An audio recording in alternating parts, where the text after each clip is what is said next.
In our ongoing election coverage, The Way Forward, we introduce you to the candidates running for state treasurer. Louisianians will elect a new chief money manager to replace outgoing Treasurer John Schroeder, who is campaigning to become Louisiana's next governor. Here's how the candidates for Louisiana Treasurer plan to move the state forward.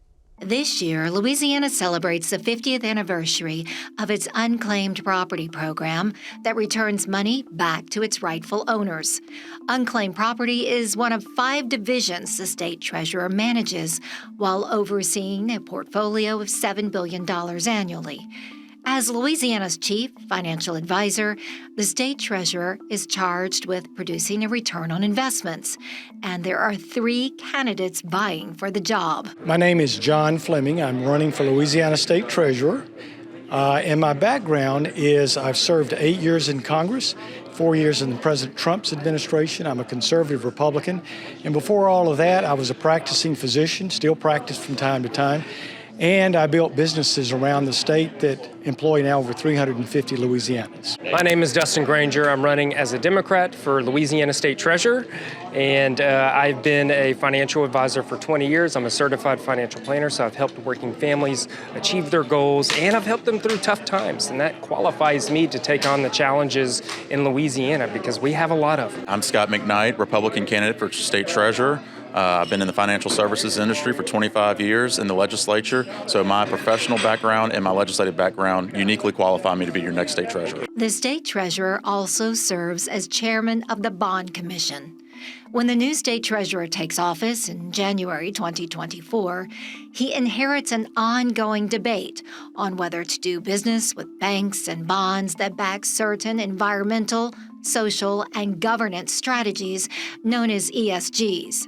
In 2022, Louisiana made national headlines when the current state treasurer, John Schroeder, pulled millions out of BlackRock Inc.'s funds, citing the asset management giant's push to embrace ESG investment strategies. Now, some argue that social and environmental politics should not factor into Louisiana's investment strategies. I'm for anything that works if it competes in the marketplace and gives a good return and lowers power cost. I'm all for it. However, what happened in terms of BlackRock and our current state treasurer is he pulled money out of BlackRock because money was being invested in very, very low return, so-called ESG investments. So I'm going to analyze things, and if it has a good return on investment, I'm going to be interested in it. If it has a poor return, no thank you. But from a treasurer's perspective, we're investing the money. And I think that, we've heard ESG investing, non-ESG, but that's all politically driven investment strategies. Studies show time and time again that you have to take the politics out of your investment strategy and look for what is getting the best return on the investment. So from a state's perspective, we're investing the taxpayer dollars, and our economy right now is being driven by oil and gas. ESG, or it used to be called responsible investing, has been growing and growing for 20 years. People care more about where their money is being used. And it wasn't until now, until it's like all of a sudden got political. At the Bond Commission, this is needed money that people need for flood protection, water and sewage.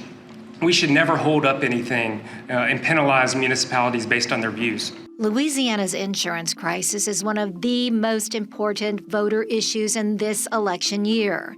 These state treasurer candidates propose solutions to the state's skyrocketing property insurance rates within the parameters and powers of the office, such as supporting a state-funded reinsurance program, basically backup insurance for insurance companies that pay the balance of claims in times of disaster when the insurance company runs out of cash. We could, at the Bond Commission, fund a state reinsurance program to finance this because we need to raise money. It may cost hundreds of millions of dollars to buy a bunch of reinsurance. Now, we would resell it so we can even make a profit on it, but we can negotiate those prices with other insurance companies.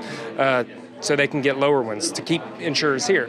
And a lot of the money that we raise to reinforce citizens insurance too comes through the Bond Commission. So there's a lot there. But what we need to do is we need to figure out ways to increase that reinsurance capacity so that the companies that we have writing here have the ability to write more policies here, to take on more homes, take on more risk. So I think we have an opportunity with our funds that we have through the Treasury to start investing in some of that reinsurance capacity.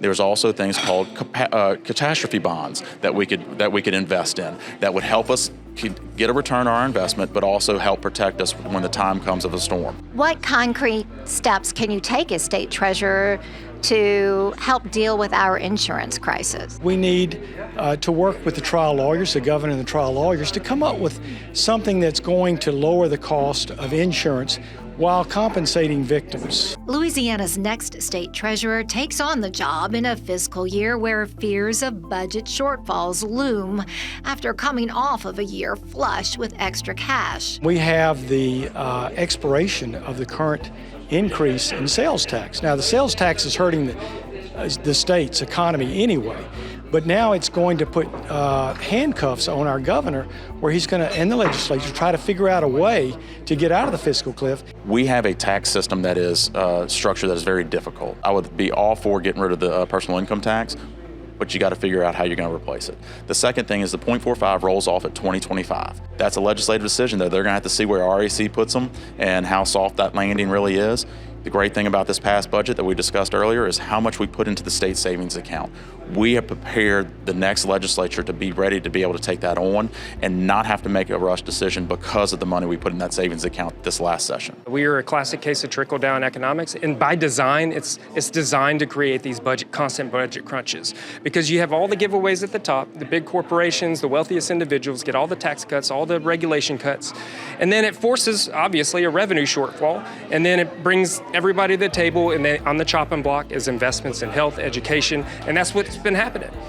And whenever you do that, that accelerates our brain drain. So we need to work to reverse this. Voters go to the polls to decide on Louisiana's next money manager at a time when key monetary policies, such as the elimination of the personal income tax, the renewal of the temporary sales tax, and the restructuring of the state's tax system all factor into the future responsibilities of Louisiana's chief financial officer.